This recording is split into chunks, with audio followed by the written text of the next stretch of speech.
ಶಿಕ್ಷಕರಿಗೆ BLO tension, ಪಾಠ ಮಾಡೋರು ಯಾರು? ಬಿಜೆಪಿ ಮುಖಂಡ ಆನಂದ್ ಗೌಡ ಗರಂ.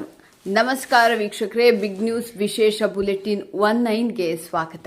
ಶಿಡ್ಲಘಟ್ಟ ವಿಧಾನಸಭಾ ಕ್ಷೇತ್ರದ ಕೆಂಚಾರ್ಲಹಳ್ಳಿ ಪಂಚಾಯತ್ ವಿವಿಧ ಗ್ರಾಮಗಳ ವ್ಯಾಪ್ತಿಯಲ್ಲಿ ಮತದಾರರ ಪಟ್ಟಿ ಪರಿಷ್ಕರಣೆ ಕಾರ್ಯ ಗ್ರಾಮೀಣ ಶಿಕ್ಷಣ ವ್ಯವಸ್ಥೆಗೆ ದೊಡ್ಡ ಹೊಡೆತ ನೀಡಿದೆ. ಶಾಲಾ ಶಿಕ್ಷಕರನ್ನೇ ಬಿಎಲ್ಒ ಕರ್ತವ್ಯಕ್ಕೆ ಬಳಸಿಕೊಳ್ಳುತ್ತಿರುವುದಕ್ಕೆ ಬಿಜೆಪಿ ಗ್ರಾಮಾಂತರ ಮಂಡಳ ತಾಲೂಕು ಅಧ್ಯಕ್ಷರಾದ ಆನಂದ್ ಗೌಡ ತೀವ್ರ ಆಕ್ರೋಶ ಹೊರಹಾಕಿದ್ದಾರೆ. ಚುನಾವಣಾ ಆಯೋಗದ ಕಠಿಣ ಟಾರ್ಗೆಟ್ ಬೆನ್ನತ್ತಲು ಬಿಎಲ್ಒಗಳು ಬೆಳಿಗ್ಗೆ 6 ಗಂಟೆಯಿಂದಲೇ ಫೀಲ್ಡ್ಗೆ ಇಳಿಯುತ್ತಿದ್ದಾರೆ. ಆದರೆ ಒಬ್ಬರೇ ಶಿಕ್ಷಕರಿರುವ ಶಾಲೆಗಳಲ್ಲೂ ಶಿಕ್ಷಕರನ್ನು ಬಿಎಲ್ಒಗಳಾಗಿ ನೇಮಿಸಿರುವುದರಿಂದ ಮಕ್ಕಳಿಗೆ ಪಾಠ ಮಾಡುವವರಿಲ್ಲದಂತಾಗಿದೆ. ಇದರಿಂದ ಆಕ್ರೋಶಗೊಂಡಿರುವ ಪೋಷಕರು ಶಾಲೆಗಳ ಮುಂದೆ ಜಗಳಕ್ಕೆ ಇಳಿಯುತ್ತಿದ್ದು ಶಿಕ್ಷಣ ಇಲಾಖೆಯ ವಿರುದ್ಧ ಆಕ್ರೋಶ ವ್ಯಕ್ತಪಡಿಸುತ್ತಿದ್ದಾರೆ. ಈ ಗಂಭೀರ ಸಮಸ್ಯೆಯನ್ನು ಆಲಿಸಿರುವ ಆನಂದ್ ಗೌಡ ಅವರು ತಕ್ಷಣವೇ ಪರ್ಯಾಯ ಶಿಕ್ಷಕರ ವ್ಯವಸ್ಥೆ ಕಲ್ಪಿಸುವಂತೆ ಜಿಲ್ಲಾಡಳಿತಕ್ಕೆ ಖಡಕ್ ಎಚ್ಚರಿಕೆ ನೀಡಿದ್ದಾರೆ.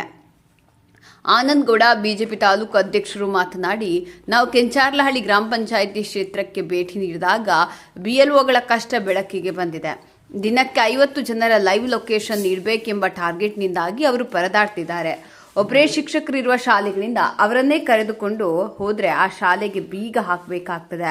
ದಯವಿಟ್ಟು ಸಂಬಂಧಪಟ್ಟ ಅಧಿಕಾರಿಗಳು ಮೊದಲು ಪರ್ಯಾಯ ಶಿಕ್ಷಕರ ವ್ಯವಸ್ಥೆ ಮಾಡಿ ಆ ಬಳಿಕ ಚುನಾವಣಾ ಕೆಲಸಕ್ಕೆ ಮಾಡಿಸಿಕೊಳ್ಳಿ ಎಂದು ಮನವಿ ಮಾಡಿದರು.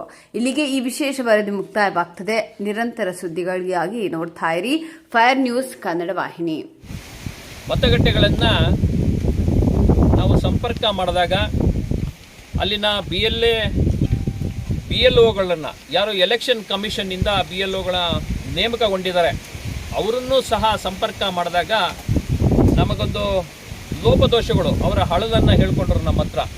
ಸರ್, ನಾವು ರಾತ್ರಿ ಹಗಲು ನಾವು ಕೆಲಸವನ್ನು ಮಾಡ್ತಾ ಇದ್ದೀವಿ, ನಮಗೆ ಒಂದು ಟಾರ್ಗೆಟನ್ನು ಕೊಟ್ಟಿದ್ದಾರೆ, ಒಂದು ದಿನಕ್ಕೆ ಇಷ್ಟು ಮತಗಳನ್ನು ಪರಿಷ್ಕರಣೆ ಮಾಡಬೇಕು ಅನ್ನೋದನ್ನು ಹೆಸರುಗಳನ್ನ ಕೊಟ್ಟಿದ್ದಾರೆ. ಅದರ ಪ್ರಕಾರ ನಾವು ಮಾಡಬೇಕು ಅಂತ ಹೇಳಿದ್ರೆ ಅವರ ಟಾರ್ಗೆಟ್ ಜೊತೆಗೆ ಎರಡೂ ಕಡೆ ಕೆಲಸ ಮಾಡಬೇಕು ಅನ್ನೋದನ್ನು ಹೇಳ್ತಾ ಇದ್ದಾರೆ.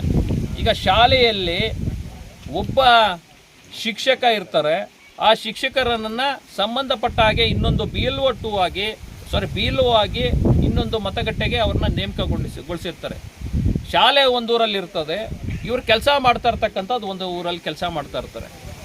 ಇವರು ಬೆಳಗ್ಗೆ 6 ಗಂಟೆಗೆ ಬಂದು ನೀವು ಯಾರು ಎಲೆಕ್ಷನ್ ಕಮಿಷನ್ ಕಡೆಯಿಂದ ERO ಆಗಿರ್ಬೋದು, ಇಲ್ಲ ದಂಡಾಧಿಕಾರಿಗಳಾಗಿರ್ಬೋದು, BEOಗಳಾಗಿರ್ಬೋದು, ಇವರಿಗೆ ಒಂದು ಟಾರ್ಗೆಟನ್ನು ಅಚೀವ್ ಮಾಡಬೇಕು ಅಂದರೆ ಬೆಳಗ್ಗೆ 6 ಗಂಟೆಗೆ ಪಾಪ ಅವ್ರು ಬಂದು ಕೆಲಸ ಮಾಡಲಿಕ್ಕೆ ಶುರು ಮಾಡ್ತಾ ಇದ್ದಾರೆ. ಆದರೆ ಅಲ್ಲಿ ಮಕ್ಕಳ ಸ್ಥಿತಿ ಏನು? ಅವ್ರ ಹಳದು ಇಷ್ಟೇ, ಸ್ವಾಮಿ ನಾವು ಒಬ್ಬ ಶಿಕ್ಷಕ ಆಗಿರ್ತೀನಿ, ಮಕ್ಕಳು ಬೆಳಗ್ಗೆ 8:30-9 ಗಂಟೆಗೆ ಶಾಲೆಗೆ ಬಂದಿರ್ತಾರೆ, ನಾನಿಲ್ಲಿ ಬೆಳಗ್ಗೆ 6 ಗಂಟೆಗೆ ಬೇರೆ ಕಡೆ ನನ್ನ BLO ಆಗಿ ನೇಮಕಗೊಳಿಸಿರೋದ್ರಿಂದ ಮತಪಟ್ಟಿ ಪರಿಷ್ಕರಣೆಯಲ್ಲಿ ನಾನು ಬ್ಯುಸಿ ಇರ್ತೀನಿ, ಮಕ್ಕಳಿಗೆ ಯಾರು ಪಾಠ ಹೇಳೋದು? ಈಗ ಪೋಷಕರಿಗಾಗಲೇ ಇದ್ರ ಬಗ್ಗೆ ನನ್ನ ಹತ್ರ ಜಗಳ ಮಾಡ್ತಾ ಇದ್ದಾರೆ. ನೀವು ಎಲ್ಲಾದರೂ ಹೋಗಿ ಏನಾದರೂ ಮಾಡ್ಕೊಳ್ಳಿಯಪ್ಪ, ಮಕ್ಕಳಿಗೆ ಯಾರು ಪಾಠ ಹೇಳೋರು ಅನ್ನೋ ಒಂದು ಹಳದನ್ನು ಪ್ರತಿ ಕಡೆ ಹೋದಾಗ ಕೆಲವೊಂದು BLOಗಳು ನಮ್ಮ ಹತ್ರ ಆ ದುಃಖವನ್ನು ಹೇಳ್ಕೊಂಡ್ರು.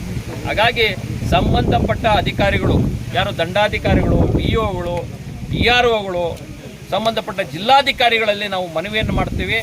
ಸರ್, ನೀವು ಮಾಡ್ತಾ ಇರ್ತಕ್ಕಂಥದ್ದು ಸರಿ ಇದೆ, ಆದರೆ ಕೆಲವೊಂದು ಕಡೆ ಯಾರು ಒಬ್ಬ ಶಿಕ್ಷಕ ಇರ್ತಾನೆ, ಆ ಶಿಕ್ಷಕ ಬಂದು ನೀವು BLO ಆಗಿ ನೇಮಕಗೊಳಿಸಿ ಇಲ್ಲಿ ಕೆಲಸ ಮಾಡಬೇಕು ಅಂತ ಹೇಳಿದ್ರೆ ಆ ಶಾಲೆಗೆ ಬೀಗವನ್ನು ಹಾಕಬೇಕಾಗ್ತದೆ. ಅದರ ಬದಲಾಗಿ ದಯಮಾಡಿ ಅಲ್ಲೊಂದು ಪರ್ಯಾಯ ವ್ಯವಸ್ಥೆಯನ್ನು ಮಾಡಿ ಅವ್ರನ್ನ ಇಲ್ಲಿ ಎಂಗೇಜ್ ಮಾಡಿದಾಗ ಇದಕ್ಕೆ ಸೂಕ್ತ ಒಂದು ಕ್ರಮವನ್ನು ತೆಗೆದುಕೊಳ್ತಕ್ಕಂಥ ಕೆಲಸ ಆಗ್ತದೆ ಅಂತೇಳಿ ನಮ್ಮ ಅನಿಸಿಕೆ. ಹಾಗಾಗಿ ನಾವು ಫೀಲ್ಡಲ್ಲೆಲ್ಲ ಓಡಾಡ್ತಾ ಇರೋದ್ರಿಂದ ಇಲ್ಲಿನ ಸಮಸ್ಯೆಗಳ ಕುರಿತಾಗಿ ನಮ್ಮ ಹತ್ರ ಚರ್ಚೆ ಮಾಡೋದ್ರಿಂದ ನಾವು ನಿಮ್ಮ ಹತ್ರ ಹೇಳ್ತೀರಿ, ನೀವು ಟಾರ್ಗೆಟ್ ಕೊಟ್ಬಿಟ್ಟು ನೀನು ಹೋಗಿ ಫೀಲ್ಡಲ್ಲಿ ಕೆಲಸ ಮಾಡು, ಒಂದು ದಿನಕ್ಕೆ 50 ಜನನ ಭೇಟಿ ಮಾಡಬೇಕು, ಎನ್ಯುಮರೇಷನ್ ಫಾರ್ಮ್ನ ಫಿಲ್ ಮಾಡಬೇಕು, ನನಗೆ ಕೊಡಬೇಕು, ಫೋಟೋ ಹಾಕಬೇಕು, ಲೊಕೇಶನ್ ಹಾಕಬೇಕು, ಲೈವ್ ಲೊಕೇಶನ್ನಲ್ಲಿರಬೇಕು, ನಿಮ್ಮ ಕ್ರಮಗಳೆಲ್ಲ ಸರಿ ಇದೆ, ಆದರೆ ವಾಸ್ತವಾಂಶ ಏನಿದೆ ಅನ್ನೋದನ್ನು ದಯಮಾಡಿ ನೀವು ತಿಳ್ಕೋಬೇಕು. ಶಾಲೆಯಲ್ಲಿ ಮಕ್ಕಳ ಪರಿಸ್ಥಿತಿ ಏನು ಅನ್ನೋದ್ರ ಬಗ್ಗೆ ನೀವು ಸ್ವಲ್ಪ ಗಮನವನ್ನು ಹರಿಸಬೇಕು. ಅಲ್ಲಿ ಪೋಷಕರ ಒಂದು ಹಳದೇನಿರ್ತದೆ, ಎಲ್ಲರೂ ಹೋಗಿ ಆ ಶಿಕ್ಷಕನ ಮೇಲೆ ಬಿದ್ದರೆ ಆ ಶಿಕ್ಷಕ ಏನು ಹೇಳೋಕ್ಕಾಗ್ತದೆ? ನಿಮ್ಮ ಹೆಸರು ಹೇಳ್ತಾರೆ, ನಿಮ್ಮನ್ನು ಬೈಕೊಂಡು ಹೋಗ್ತಕ್ಕಂಥ ಕೆಲಸ ಆಗಬಾರ್ದು. ಹಾಗಾಗಿ ಏನು ನಮಗೆ ಚುನಾವಣಾ ಆಯೋಗ ಟಾಸ್ಕ್ ಕೊಟ್ಟಿದೆ SIRನ, ಅದನ್ನು ನಿರ್ವಹಣೆ ಮಾಡಬೇಕು ಅಂದರೆ ನೀವು ಸರಿಯಾದ ಸೂಕ್ತವಾದ ಕ್ರಮಗಳನ್ನು ಅನುಸರಿಸಬೇಕಾಗ್ತದೆ, ತಗೊಳ್ಬೇಕಾಗ್ತದೆ. ಸಂಬಂಧಪಟ್ಟ ಶಾಲೆಗಳಿಗೆ ಪರ್ಯಾಯವಾಗಿ ಶಿಕ್ಷಕರನ್ನು ನೇಮಕಗೊಳಿಸಿ ಅಲ್ಲಿಂದ ಬೇಕಾದ್ರೆ ಇನ್ನೊಬ್ಬ ಶಿಕ್ಷಕರನ್ನ ತೆಗಿತಕ್ಕಂಥ ಕೆಲಸವನ್ನು ಮಾಡಬೇಕು ಅಂತೇಳಿ ಈ ಕುರಿತಾಗಿ ನನಗೆ ಬಂದಿರತಕ್ಕಂಥ ದೂರುಗಳ ಅನ್ವಯ ನಾನು ಸಂಬಂಧಪಟ್ಟ ದಂಡಾಧಿಕಾರಿಗಳಿಗೆ, POಗಳಿಗೆ ನಾನು ಸಹ ಒಂದು ಮನವಿಯನ್ನು ಕೊಡ್ತೀನಿ. ಸೂಕ್ತವಾಗಿ ಇದರ ಕ್ರಮವನ್ನು ವಹಿಸಬೇಕು ಅಂತೇಳಿ ಈ ಮುಖಾಂತರ ಸಂಬಂಧಪಟ್ಟ ಅಧಿಕಾರಿಗಳಲ್ಲಿ ಮನವಿಯನ್ನು ಮಾಡ್ತೀನಿ.